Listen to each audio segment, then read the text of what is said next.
কল্যাণীর এমসের সামনে অবৈধ দোকানঘর উচ্ছেদের নোটিশ ঝোলানো হলো কল্যাণী মহকুমা শাসকের দপ্তর থেকে, যা নিয়ে চাঞ্চল্য ছড়ালো গোটা এলাকায়।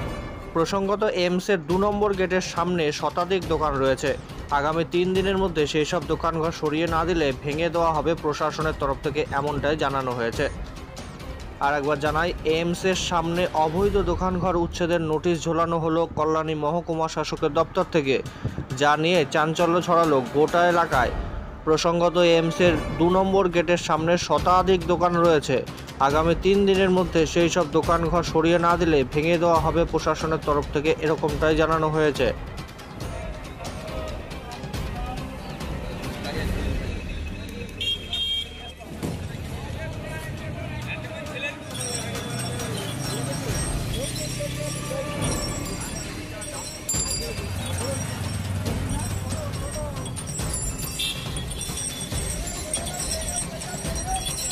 একটা নোটিশ দিয়ে গেছে আর 3 দিনের ভিতরে জায়গা পরিষ্কার করতে বলে গেছে।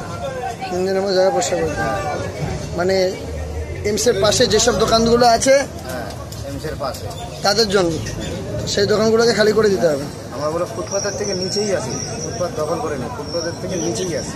ফুটপাতের যে রাস্তাটা দিয়েছে দেখেন, রাস্তার থেকে একবার বলে গেছে যে তোমরা ফুটপাতের থেকে নিচে চলে যাও, এসডি অফিস থেকে এসেছে। আমরা বলো সেই কথা মতন আমরা নিচে নেমে গেছি, সবাই ফুটপাত ক্লিয়ার করে দিয়েছি। ড্রেন, ওই যে ড্রেনটা করেছে লোক যাওয়ার যে রাস্তাটা, সেটা ক্লিয়ার করেছি। আমরা যে ওই এমনকি যে ফুটপাতের উপর কোনো তুমি বসে আছে, আমাদের এরকম একবার বলে গেছে। এখন আমরা যাবো কোথায়? এত 7 বছর ধরে 8 বছর ধরে এই হওয়ার আগের থেকে আমরা এখানে করে থাকি ঠেলাগান, এই যে ঠেলাগান দেখেছেন, ঠেলাগানের উপরে করে থাকি। এখন কি চাইছেন? এখন কি চাচ্ছি মানে আমরা কোথায় যাবো? যাবো কোথায়? এখন কি করে খাবো? আমাদের উপর এই যে 9-10টা কত লোক আছে এখানে, হকারি লোকগুলো, তাদের তো সংসার চালাতে চাই। কিসের নোটিশ পেয়েছেন? কল্যাণী মহকুমা থেকে নোটিশ দিয়ে গেছে আমাদের। আচ্ছা, 3 দিনের মধ্যে উঠানোর জন্য। আচ্ছা, কিন্তু আজকে তো আমরা বহু বছর দোকানদারি করে আমাদের চলাচল, তা আমরা কিভাবে চলবো? প্রশাসন থেকে আমাদের কোনো ব্যবস্থা করে দিই, তাহলে তো আমাদের এখান থেকে চলে যাওয়া সম্ভব না। যে দোকান পাশারি নিয়ে কি করে খাবো? সব তো বেকার। আমরা এখন কি চাইছেন? ব্যবস্থা করে দেবেন? আমাদের ব্যবস্থা করে দিলে আমরা। এটা কি প্রথমবার জানানো হলো না আপনাদের? না, আগেও জানানো হয়েছিল? প্রথমবার জানানো। কতগুলো দোকান আছে আনুমানিক? তাও মিনিমাম 20-25টা তো হবে। 20-25টা দোকান আছে আর কি রানিং 20-25টা, আরও তো আছে, সেগুলো বন্ধ আছে। কিসের দোকান আছে এখানে? চায়ের আছে, ভাতের হোটেল আছে, তারপরে মুড়ি মাখা টাকা, বিভিন্ন রকম সবাই সবকিছু। মানে এমসে যারা পেশেন্ট পার্টি আসে তারা এখানেই খাওয়া দাওয়া করে।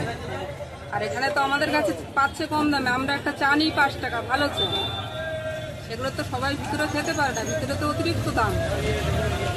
এখানে তো আমাদের এখানে যেগুলো চিড়ে ভাজা আমরা 10 টাকা বেচি, ভিতরে বেশি দাম, সবাই তো কিনে খেতে পারবে না। আমাদের যদি প্রশাসনের কাছে কি আর্জি করবেন?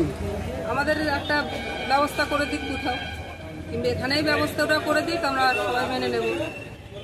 কি নাম আপনার? আমার নাম আরজিনা তরফদার। কিসের দোকান? চায়ের। এখানকার এলাকাবাসী আপনি? হ্যাঁ। কত বছর ধরে দোকান? আমার এমসের 5 শুরু হয়েছে, তখন থেকে আমার দোকান, প্রথম ফার্স্ট দোকান আমার। এটা এমসের কত নম্বর গেট? এটা হলো 2 নম্বর।